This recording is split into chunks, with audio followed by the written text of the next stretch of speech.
Sarasota, Florida. I often laugh that there's everything here and everybody's here. It is one of the most exciting, unique towns in the state of Florida. Now, people move to Florida for a variety of different reasons. They come because they are retiring and they want the weather or the golf. They come because, like in my case, you have an aging parent. And when I came here in 2007, I knew no one, nothing. And I am so excited to be your host today on American Dream TV and to introduce you to Sarasota.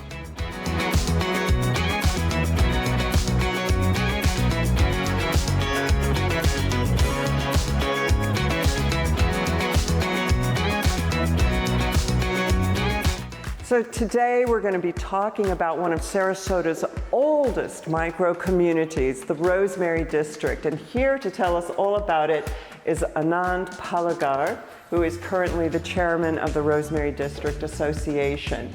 So as we get started, can you tell me a little bit about the history of this particular building? Sure. This building originally was conceived to be a site for the second African-American church in Sarasota. It was originally built as a single-story wood frame structure that got destroyed in one of the early 19th century hurricanes. And very quickly, the congregation reassembled and set about building a new church.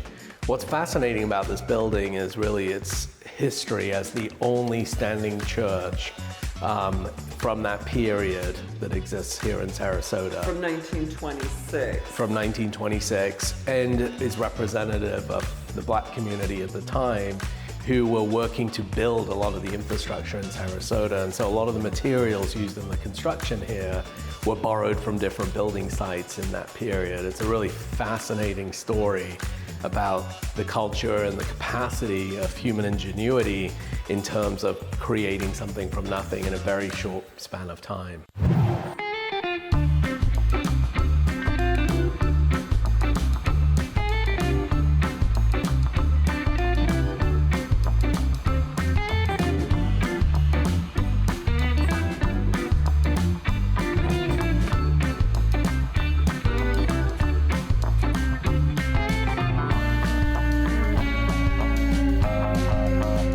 So a lot of people ask me, how do you meet folks when you move somewhere new?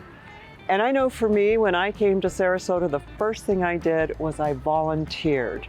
Through volunteering, you get to meet people with the similar interests, and there are so many opportunities for it here. And today with me is Cathy Bryant from Streets of Paradise, who helped to furnish homes for the homeless, amongst other things. Tell us more, Cathy. So it's interesting that you say that about volunteering. So I moved here in 2014. I didn't know anyone at all. And I met Greg Cruz, who founded Streets of Paradise, but it wasn't Streets of Paradise at that time. We were just having picnics in the park. And I remember the first one that we did together, we served about 300 people at 5 Points Park. And at Streets of Paradise, so you also host and do a lot of events. I know that on Monday you yourself do the yoga classes. What else? What other kind of things do you do? We have an Art for Adults with Disabilities, which is one of our favorite events. That's every other Wednesday night.